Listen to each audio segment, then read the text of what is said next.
మీ అందరికీ ప్రభువైన యేసుక్రీస్తు వారి నామములో వందనాలు తెలియజేస్తున్నాను. ఈ సమయాన్ని ఇచ్చిన సంఘ కాపరి గారికి, సంఘస్థులందరికీ, సంఘ పెద్దలకు నిండు వందనాలు తెలియజేస్తున్నాము. 7వ మాట ధ్యానంలోకి మనం ముందుకు వెళ్దాం. తండ్రి, నీ చేతికి నా ఆత్మను అప్పగించుకొనుచున్నాను అని యేసుక్రీస్తు ప్రభుల వారు కలువరి శిలువలో చివరిగా పలికిన మాట ఈ మాట. చార్లెస్ స్పర్జన్ అనే సేవకుడు ప్రపంచవ్యాప్తంగా దేవుని చేతిలో బలంగా వాడబడుతున్న సేవకుల్లో ఆయన కూడా ఒకరు. ఆయనకి ప్రిన్స్ ఆఫ్ ది ప్రీచర్స్ అనే బిరుదు ఉంది. ఆయన ప్రసంగం చేసేటప్పుడు చాలా గంభీరంగా ప్రసంగం చేసేవాడు, చాలా గంభీరంగా మాట్లాడేవాడు. ఉన్నది ఉన్నట్లుగా దేవుని వాక్యాన్ని అందించే వారిలో చార్లెస్ స్పర్జన్ గారు కూడా ఒకరు.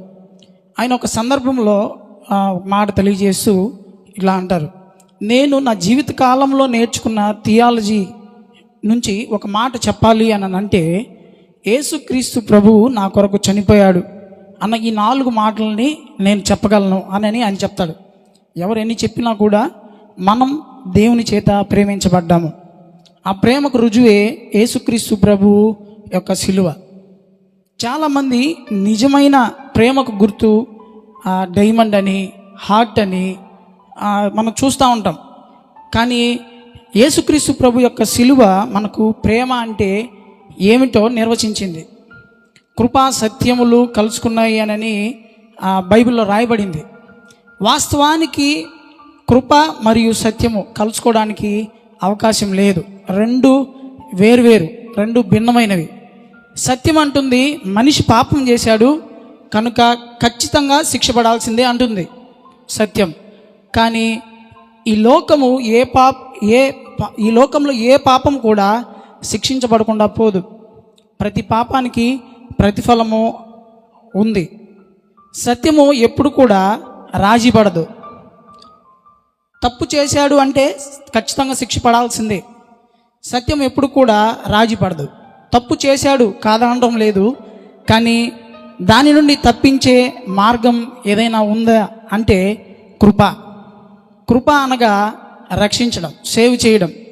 ఒక పక్క సత్యమేమో మనిషి పాపం చేశాడు ఖచ్చితంగా శిక్ష పడాల్సిందే అంటుంది. ఒక పక్క కృప నో, ఈ శిక్ష నుండి ఖచ్చితంగా తప్పించబడాల్సిందే అంటుంది. ఈ కృపా సత్యములు ఎక్కడ కలుసుకున్నాయి అంటే యేసుక్రీస్తు ప్రభు శిలువ దగ్గరే ఈ కృపా సత్యములు కలుసుకున్నాయి. అందును బట్టే శిలువను చూస్తే అది 2 అడ్డకర్రలు మాత్రమే కాదు, అది కేవలం 2 కర్రల కాంబినేషన్ మాత్రమే కాదు. శిలువ అంటే కృప మరియు సత్యము 2 యొక్క కాంబినేషనే శిలువ.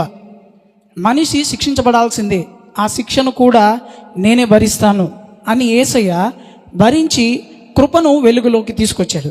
దేవుని నామకు మహిమ కలుగును గాక. ఆమేన్. అట్టి ప్రభువును మన హృదయాల్లో మనం కలిగి ఉన్నాము అంటే ఎంత గొప్ప భాగ్యం, మనకి ఎంత గొప్ప ధన్యత. యేసు ప్రభు శిలువ మరణం ప్రపంచంలో ఏ ఒక్కరూ కాదనలేని చారిత్రాత్మకమైన ఘట్టం. కొంతమంది మన ప్రభు అయిన యేసుక్రీస్తు శిలువలో మరణించారు అంటే ఒప్పుకోవట్లేదు. ప్రస్తుత కాలంలో మనం చూస్తున్నాం, జరుగుతున్న సంఘటనలు, మనం చూస్తూ ఉన్నాం. కొంతమంది యేసు ప్రభు శిలువలో చనిపోలేదు, ఆయన స్థానంలో మరొకరు చంపబడ్డారు అని చెప్తున్నారు. కొంతమంది శిలువ మీద చనిపోయింది యేసు కాదు, యూదా అని కొంతమంది అంటున్నారు. కారణం ఏమైనా కానీ ప్రారంభం నుండి కూడా యేసుక్రీస్తు శిలువ మరణాన్ని తక్కువ చేసి మాట్లాడడానికి అపవాది ఆలోచిస్తూ ఉంది. ఏ విధంగా అయినా దాన్ని తక్కువ చేసి మాట్లాడాలని అపవాది వారి కుయుక్తులను, వారి తంత్రాలను ఉపయోగిస్తుంది. యేసు ప్రభు శిలువలో చనిపోలేదు అంటే ఇంక తిరిగి లేవడానికి అవకాశం లేదు అన్నట్టుగా ఈరోజు ఏవైతే క్రైస్తవ విశ్వాసానికి పునాదులుగా ఉన్నాయో, క్రీస్తు మరణం మరియు పునరుద్ధానం, వాటి మీద అపవాది దాడి చేస్తున్నాడు. మనం చూస్తున్నాం. ఒక వ్యక్తి యేసుక్రీస్తు ప్రభు శిలువలో మరణించాడు అని నమ్మినప్పుడే ఆ వ్యక్తికి రక్షణ. క్రైస్తవ బలం ఎక్కడ ఉందో తెలుసా? యేసుక్రీస్తు శిలువు శిలువ మరణంలోనే క్రైస్తవుని యొక్క బలం ఉంది. దేవుడు మనల్ని ఏ కండిషన్, ఏ నియమం లేకుండా మనల్ని ప్రేమించాడు. ఒకవేళ ఆయన కండిషన్ పెట్టుంటే మనం దాన్ని పూర్తి చేయలేకపోయే వరమేమో. నన్ను నేను ప్రేమించుకోకున్నప్పుడు కూడా దేవుడు నన్ను ప్రేమించాడు. నిన్ను నువ్వు ప్రేమించుకొని సమయంలో కూడా దేవుడు నిన్ను ప్రేమించాడు. చాలా సమయాల్లో మనకి మనమే అసహ్యం వేస్తుంటాం. కానీ యేసు ప్రభు మనం అసహ్యించుకున్నా కూడా ఆయన మనల్ని ప్రేమించి కలువరి శిలువలో రక్తాన్ని కార్చాడు. దేవుని చేత మనము ప్రేమించబడ్డాం. లూకా సువార్త 23:46లో చూస్తే చివరి మాటగా యేసయ్య శిలువలో పలికిన చివరి మాట, అప్పుడు యేసు గొప్ప శబ్దముతో కేక వేసి, తండ్రి, నీ చేతికి నా ఆత్మను అప్పగించుకొనుచున్నాను నేను.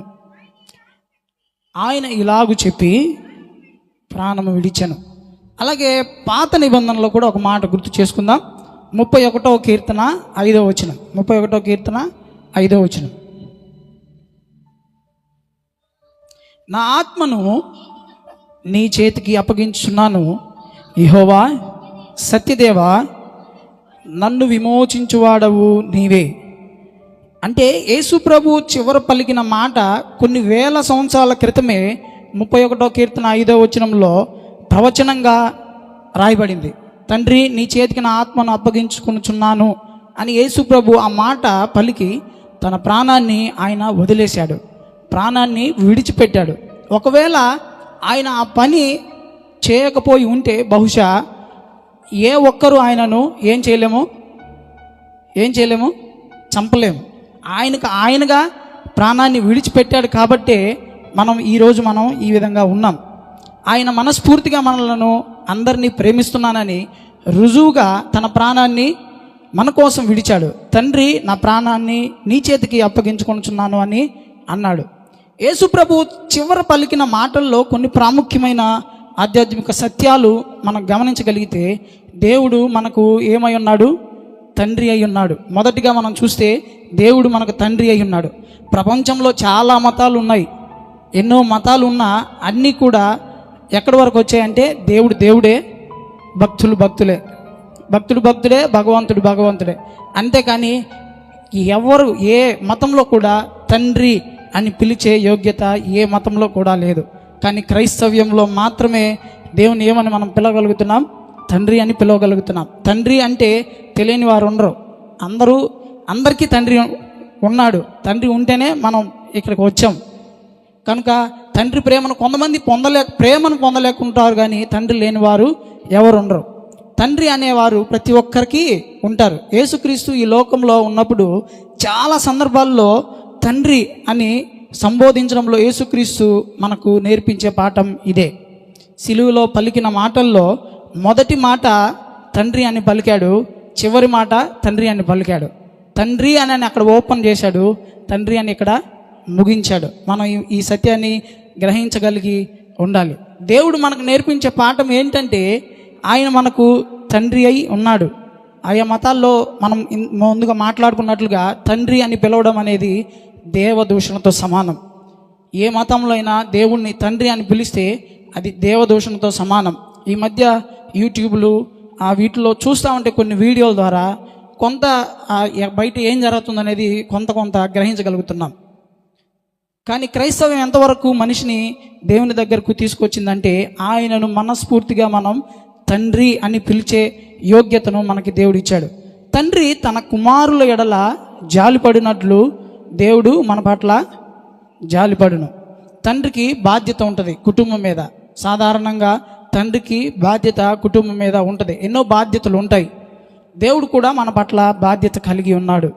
లేఖనాల్లో చూస్తే ఆయన పరిశుద్ధుడైన తండ్రి అని వ్రాయబడింది. అలాగే నీతి స్వరూపుడగు తండ్రి అని రాయబడింది. అలాగే మహిమ స్వరూపుడగు తండ్రి అని రాయబడింది.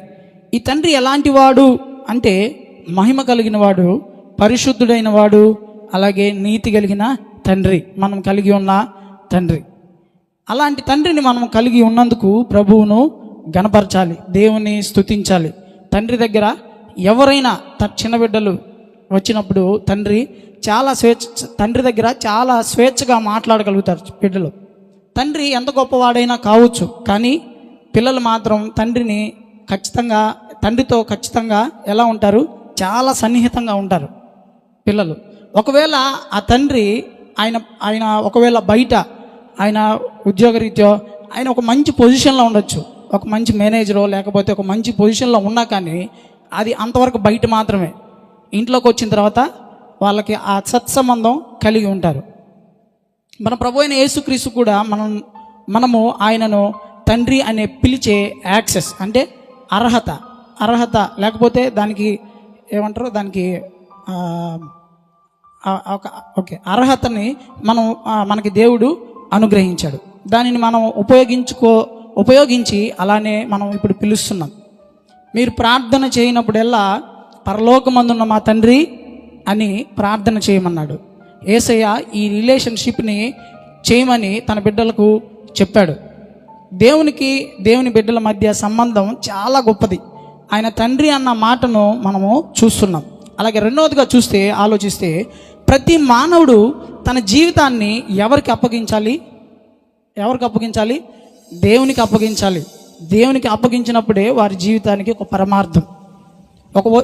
ఒక వస్తువును విలువైన వస్తువును అది ఎవరి చేతిలో పెడితే దానికి రక్షణ ఉంటుంది. విలువైన వారి చేతిలో పెడితేనే వారికి రక్షణ ఉంటుంది. బైబిల్లో ఒక మాట రాయబడింది. పందుల ముందు ఏం చల్లకూడదు? ముత్యాలు చల్లకూడదు. పరిశుద్ధమైన వాటిని తీసుకెళ్ళి కుక్కలకు పెట్టకండి అన్నారు. ఈ సందర్భంలో ఎందుకు ఈ మాటను నేను జ్ఞాపకం చేస్తున్నాను అంటే, విలువైన వాటిని ఎప్పుడు కూడా విలువ కలిగిన వారి చేతిలోనే ఉంచాలి. మనిషి యొక్క ఆత్మ ప్రపంచంలో చాలా విలువైనది.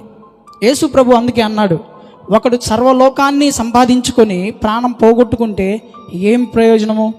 అంటే ఈ మాటను మనం కొంచెం అర్థం చేసుకోగలిగితే, నువ్వు ప్రపంచంలో అంతా కూడబెట్టుకున్నావు, అంతా సంపాదించుకున్నావు, నీ ప్రాణాన్ని, నీ ఆత్మను పోగొట్టుకుంటే నీకు ప్రయోజనం ఏముంది? ఆత్మను పోగొట్టుకోవడం అంటే అది దేవుని దగ్గరకు వెళ్లకుండా నరకంలోనికి పంపిస్తే నువ్వు ఫెయిల్ అయిపోయినట్టే. నువ్వు ఎంత సంపాదించినా అది వ్యర్థం, అది వృధా. నీ ఆత్మను దేవుని చేతికి అప్పగించినప్పుడే నీ జీవితానికి ఒక పరమార్థం. లోకమంతా సంపాదించుకొని ప్రాణం పోగొట్టుకుంటే ఏం ప్రయోజనం అని దేవుడు ఈ మాట మాట్లాడడానికి కారణం అదే అయి ఉండొచ్చు. ప్రపంచంలో ఎంతోమంది ధనవంతులు ఎన్నెన్నో కూడబెట్టుకున్నారు, కానీ ఆఖరికి వారి ప్రాణాలను పోగొట్టుకున్నారు. తమ ఆత్మ రక్షణ పొందినట్లుగా నిర్ణయాలు తీసుకోలేకపోయారు. అందుకనే వారందరూ చరిత్రలో విషాదకరమైన పరిస్థితుల్లో వారి జీవితాలను ముగించుకున్నట్లు మనకు కనబడుతుంది. కానీ దేవుని బిడ్డల తాపత్రయం మన ఆత్మను ఎవరికి అప్పగించాలి? దేవుని చేతికి అప్పగించాలి.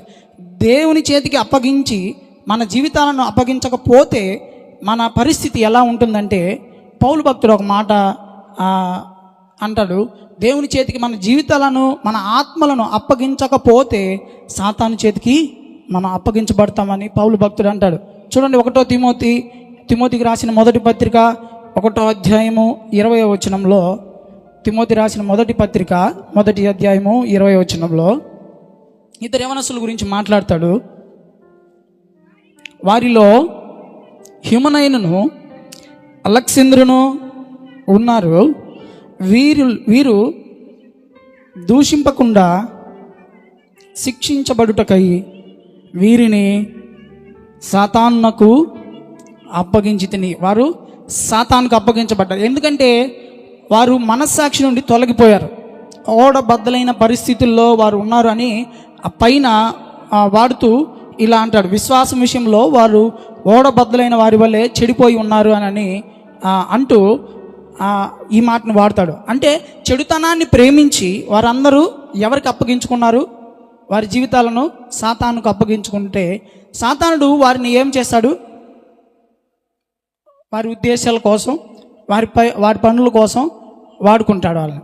జీవాధిపతి అనే దేవుడు ప్రపంచంలో శాంతిని, జీవాన్ని నెలకొల్పాలని, తన బిడ్డలను వాడుకోవాలని ఆశిస్తుంటే అపవాది ఎప్పుడు కూడా తన చేతుల్లో ఉన్నవారిని సమాజంలో అసమానతలు సృష్టించడానికి, అశాంతిని సృష్టించడానికి మనుషులను గలిబిలి చేయడానికి, కలవరపరచడానికి సాతాను వాడుకుంటాడు. ఇప్పుడు చాయిస్ మందే. నీవు దేవుని చేతిలో ఆశీర్వాదకరంగా వాడబడుతూ వాడబడతావా, లేదా సాతాను చేతిలో చెడిపోయిన వారి వలె కార్యాలు చేస్తూ సాతాను కోసం నిలబడతావా? నిర్ణయం తీసుకోవాలి మనం ఈ మధ్యాహ్న కాల సమయంలో. ఈ శుభ శుక్రవారంలో నీవు ఈ స్థలాన్ని విడిచిపెట్టక ముందు నీవు నిర్ణయం తీసుకోవాలి. నువ్వు సాతాను చేతిలో కీలుబొమ్మగా ఉంటావా, దేవుని చేతికి నిన్ను నువ్వు అప్పగించుకుంటూ పరిశీలన చేసుకుంటావా? చాలామంది ఈరోజు సాతాను చేతికి తమ జీవితాలను అప్పగించుకొని చేయకూడని పనులు, తుచ్చమైన అభిలాషలకు వారి జీవితాలను అప్పగించుకుంటున్నారు. రోమియోలకు రాసిన పత్రిక 1వ అధ్యాయం 26వ వచనం చూద్దాం. రోమియోలకు రాసిన పత్రిక 1వ అధ్యాయము 26వ వచనం చూద్దాం. అందువలన దేవుడు తుచ్చమైన అభిలాషలకు వారిని అప్పగించెను. ఇక్కడ ఒక డౌట్ వస్తుంది మనకి, దేవుడేంది అప్పగించేది అని ఒక చిన్న డౌట్ రావచ్చు. నేను పాపం చేస్తాను అంటే దేవుడు ఏం చేస్తాడు? వదిలేస్తాడు. బిలాం అదే అన్నాడు, నేను వెళ్తాను అన్నాడు, వదిలేశాడు, వెళ్ళమని వెళ్ళిపోయాడు. అప్పగించడం అంటే ఇదే. ఇదే కావాలి అంటే వెళ్ళు అన్నాడు, వెళ్ళిపోయాడు బిలాము. అప్పగించడం అంటే కోరుకున్నాడు కాబట్టే అభిలాషలకు దేవుడు వారిని అప్పగించాడు. దేవుని చిత్తానికి నిన్ను నీవు అప్పగించుకోకపోతే వదిలేస్తాడు. ఖచ్చితంగా ఇది వాస్తవం. దేవుని చిత్తానికి మన జీవితాలను మనం అప్పగించుకోకపోతే దేవుడు మనల్ని వదిలేస్తాడు. మాట్లాడతాడు, తన వాక్యం ద్వారా మాట్లాడతాడు, తన సేవకుల ద్వారా మాట్లాడతాడు, ఎన్నో విషయాలు నీకు బయలుపరుస్తాడు. అప్పటికి నాకు తుచ్చమైన అభిలాషలే కావాలి, నేను కోరుకున్నట్లే నేను జీవించాలి అని అంటే దేవుడు ఏం చేస్తాడు? వదిలేస్తాడు. ఎంతమంది ఈరోజు తుచ్చమైన అభిలాషలకు లోనైపోతున్నారు? రోమియోలకు రాసిన పత్రిక 1వ అధ్యాయం 26వ వచనంలో తర్వాత చూస్తే, స్త్రీలు సైతం స్వాభావికమైన ధర్మాన్ని విడిచిపెట్టి చేయకూడని పనులు చేస్తున్నారు అని అక్కడ రాయబడింది. ఈరోజు ప్రపంచం యొక్క విలువలు ఎంతగా దిగజారిపోయాయో మనం చూస్తున్నాం. మనం రోజు టీవీల్లో వాటిల్లో చూస్తూ ఉన్నాం. ఈరోజు ప్రపంచం యొక్క విలువలు భయంకరంగా దిగజారిపోయిన స్థితులు మనం గమనిస్తున్నాం. మనుషులు ఎలాంటి అభిలాషలకు అప్పగించబడుతున్నారంటే మనం చూస్తూ మనం ప్రతిరోజు మన జీవితంలో చూస్తూ ఉన్నాం. ఎవరికి నీవు అప్పగించుకుంటున్నావు?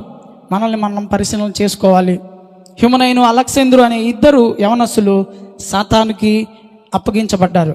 సాతాను చేతిలో వారి జీవితాలను అప్పగించుకున్నారు. మనం ఎవరి చేతిలో ఉండాలి? దేవుని చేతిలో ఉండాలి. యేసుక్రీస్తు ప్రభు సిలువలో నేర్పిన పాఠం ఇదే.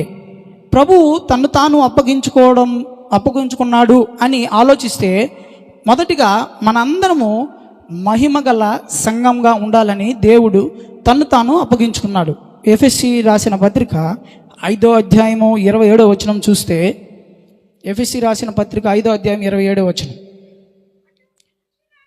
పురుషులారా మీరును మీ భార్యలను ప్రేమించుడి, అటువలే క్రీస్తు కూడా సంఘమును ప్రేమించి అది కలంకమైనను మృత అయినను అట్టిది ఏదైనను లేక పరిశుద్ధమైనదిగాను నిర్దోషమైనదిగాను మహిమగల సంఘముగాను ఆయన తన ఎదుట దానిని నిలువబెట్టుకొని వలనని వాక్యముతో ఉదక స్నానము చేత దానిని పవిత్రపరచి పరిశుద్ధపరచుటకై దాని కొరకు తన్ను తాను అప్పగించుకొనెను. ఎలా ఉండాలి సంఘము? మహిమ కలిగిన సంఘంగా ఉండాలి. యేసు ప్రభు ఎందుకు అప్పగించుకున్నాడంటే, సిలువలో యేసు ప్రభు తన ప్రాణాన్ని ఎందుకు విడిచాడు? తండ్రి, నీ చేతికి నా ఆత్మను అప్పగించుకొనుచున్నాను అని యేసు ప్రభు తన ప్రాణాన్ని ఎందుకు విడిచిపెట్టాడంటే, మహిమ గల సంఘంగా మనం ఉండాలని. ఈ రోజుల్లో సంఘాల్లో అన్నీ ఉంటున్నాయి, కానీ ఏమి ఉండటం లేదు అంటే మహిమ ఉండటం లేదు. అనేక సంఘాల్లో రాజకీయాలు, కొట్టుకోవడం, ఎలక్షన్లు, కేసులు భయంకరంగా ఉన్న పరిస్థితుల్లో మనం ఉంటున్నాం. దేవుడు తన సంఘాన్ని దేనితో నింపాలని కోరుకుంటున్నాడంటే ఆయన మహిమతో నింపాలని కోరుకుంటున్నాడు. సంఘము నిర్దోషమైనదిగా ఉండాలని, వాక్యమనే ఉదక స్నానం చేత పవిత్రపరచబడాలని దేవుడు కోరుకుంటున్నాడు. ఈ మధ్యాహ్న కాల సమయంలో పరిశుద్ధమైన దానిగా తన ప్రక్కన నిలబెట్టుకోవాలని దేవుని ఆలోచన. ఎందుకు ఆయన గాయపరచబడ్డాడు? దేవుడు తన మహిమ కలిగిన సంఘాన్ని తన ప్రక్కన నిలబెట్టుకోవడానికి ఆయన గాయపరచబడ్డాడు. ఆదాముకు గాఢ నిద్ర కలుగ చేసినప్పుడు ఆదాము దేహంలో నుండి హవ్వ వచ్చింది. హవ్వ రాగానే ఏమన్నాడు? నువ్వు చాలా క్రొత్తగా ఉన్నావు, నువ్వెవరో తెలియదు అనలేదు. దేవుడు ఆయనకి చెప్పలేదు. కానీ ఆయన ఏమన్నాడు? నా ఎముకల్లో నుంచి తీయబడింది, నా ఎముకల్లో ఎముక, నా మాంసములో మాంసము, కనుక ఇది నాది అని ఆయన అన్నాడు. హవ్వ ఆదాము యొక్క గాఢ నిద్రలో నుంచి వచ్చింది. ప్రక్కటెముక దేవుడు తీశాడు అంటే మొదట సర్జన్ ఎవరంటే దేవుడే. ఆదాము గాయం చేయబడింది, ఆ గాయంలో నుంచి హవ్వ వచ్చింది. క్రీస్తు ప్రభు గాయాల్లో నుంచి వచ్చిందే సంఘం. మనం ఈ సత్యాన్ని గ్రహించగలిగిన వారంగా ఈ మధ్యాహ్న కాల సమయంలో ఉండాలి. యేసు ప్రభు గాయపరచబడ్డాడు కాబట్టి ఆ గాయాల్లో నుండి స్రవించిన రక్తం సంఘం మహిమగల సంఘంగా నిర్దోషమైనదిగా నిలవబెట్టుకోవాలని దేవుడు ఆశించాడు. అందును బట్టే మన కోసం ఏం చేశాడు? ఆయన తనను తాను అప్పగించుకున్నాడు. ఒకప్పుడు మనం ముడతలు మనలో ఉన్నాయి, ఒకప్పుడు మనలో కలంకం ఉంది, ఒకప్పుడు మనలో కల్మషం ఉంది. కానీ అవన్నీ పోవాలి అంటే యేసు ప్రభు శిలువలో మన కోసం మరణించాలి, ఆయన్ను అప్పగించుకోవాలి. కనుకే యేసుక్రీస్తు చివరిలో ఈ మాట పలికాడు. తన వాక్యమని ఉదక స్నానంతో మనల్ని పవిత్ర పరచాడు కనుకే తనను అప్పగించుకున్నాడు. రెండో మాట చూస్తే ఎఫెసీ రాసిన పత్రిక 5వ అధ్యాయము 2వ వచనం చూస్తే, ఎఫెసీ 5:2, క్రీస్తు మిమ్మును ప్రేమించి పరిమళ వాసనగా ఉండుటకు మన కొరకు తన్ను తాను దేవునికి అర్పణముగాను బలిగాను అప్పగించుకునెను. అలాగుననే మీరును ప్రేమ కలిగి నడుచుకున్నాడు. ఆయన ఒక బలిగా అప్పగించుకున్నాడు. ఎందుకంటే మనమందరం కూడా పరిమళ వాసనగా ఉండడానికి. ఇంగ్లీష్లో ఒక మాట ఉంటుంది, ఫ్రాగ్రెన్స్ అరోమా అని మాటలు వాడబడ్డాయి. పరిమళ వాసనగా మనందరం ఉండాలని యేసు ప్రభు మన కోసం అప్పగించుకున్నాడు. అక్కడ ఆ మాటల్లో ఆగకుండా కంటిన్యూషన్ ఉంది చూడండి. మనందరం కూడా ప్రేమ కలిగి ఎలా ఉండాలి? ప్రేమ కలిగి నడుచుకోవాలి. అక్కడ అర్థం ఏమంటే పరిమళ వాసన అనేది యేసుక్రీస్తు ప్రభు ప్రేమ మన జీవితాల్లో ఉండునట్లుగా మనం అందరము ప్రేమ కలిగి ఉండువారంగా క్రీస్తు ప్రభు తనను తాను అప్పగించుకున్నాడు. ఈ రోజుల్లో కలహ బుద్ధి చాలా పెరుగుతుంది, చాలా భయంకరంగా ఒక పాపంలో ఒక భాగం అయిపోయింది కలహ బుద్ధి. రోజుకు ఎవరితో ఒకరితో తగువ పెట్టుకోకపోతే నిద్ర పట్టని కొంతమంది ఉంటారు. ప్రశాంతంగా ఉన్న వాతావరణాన్ని గలిబిలి చేసే వాళ్ళు ఉంటారు. ఖచ్చితంగా ప్రశాంతంగా ఉన్న చెరువులో ఒక రాయి వేస్తే ఆ వాటర్ అంతా, ఆ నీళ్ళన్నీ ఏమైపోతాయి? డిస్టర్బ్ అయిపోతాయి.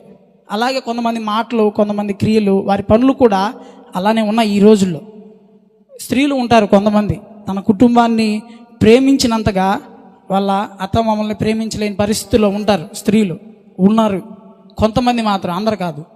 అలాగే పురుషులు కూడా పురుషులు ఆ వైపు ప్రేమించుకున్నంత అంత శ్రద్ధగా వారి ఆ భార్య వైపు వాళ్ళని ప్రేమించలేని పరిస్థితుల్లో ఈరోజు ఉన్నారు.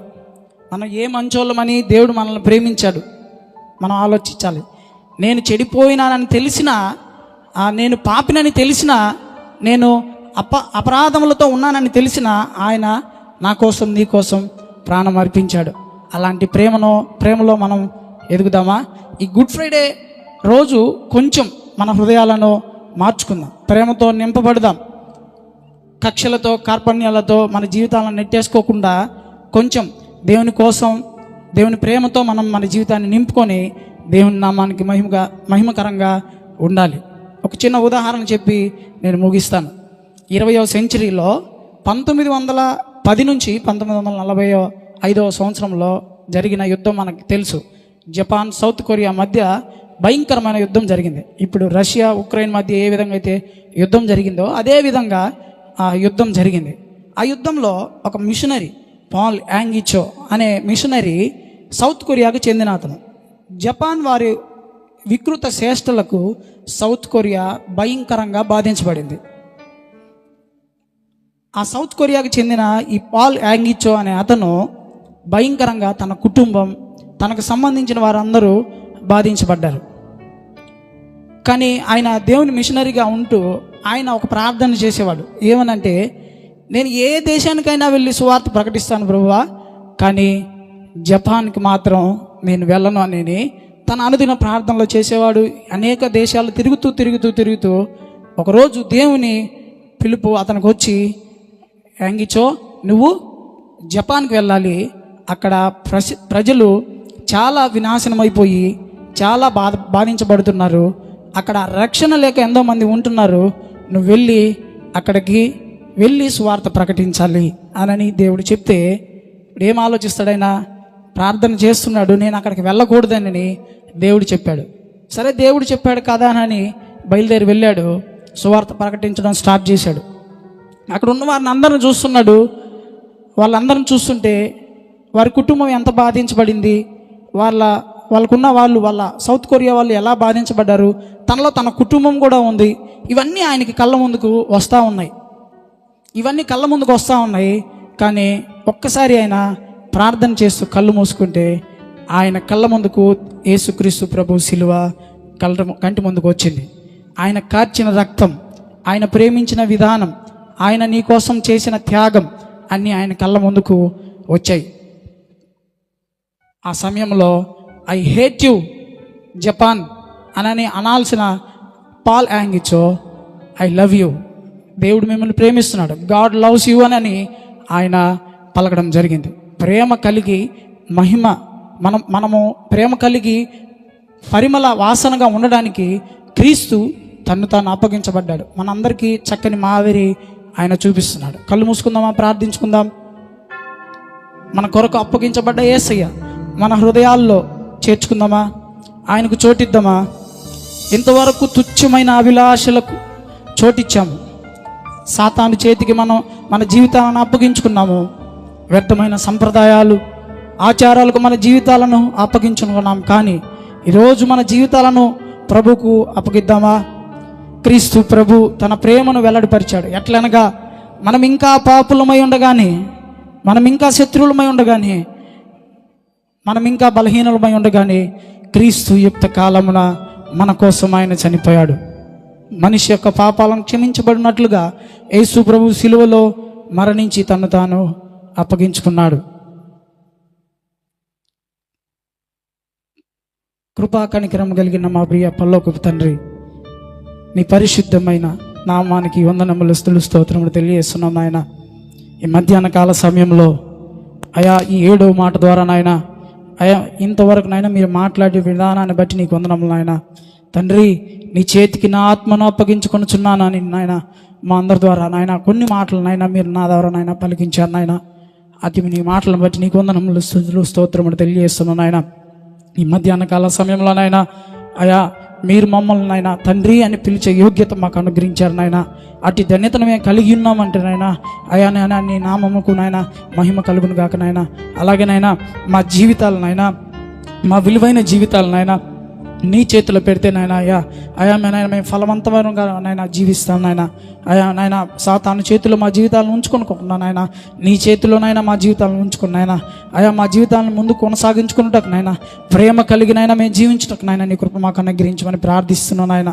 మహిమ కలిగిన సంఘం వల్లే నాయన మమ్మల్ని నాయన లేవనెత్తమని ప్రార్థిస్తున్నాను నాయన. అయ్యా నాయన ఇంతవరకు నాయన పలికిన మాటల ద్వారా నాయన మీ నామకు మహిమ గంట ప్రభావంలో వచ్చి నేను నమ్ముతున్నాయన. మమ్మల్ని మేము తగ్గించుకుంటూ అయ్యా మీ నామాన్ని హెచ్చిస్తూ సమస్తమైన మహిమ గంట ప్రభావములు మీకు అర్పిస్తూ యేసుక్రీస్తు పరిశుద్ధ శక్తి కలిగిన నామంలో అడిగి వేడుకుంటున్నాం మా ప్రియ పరలోకపు తండ్రి. ఆమేన్.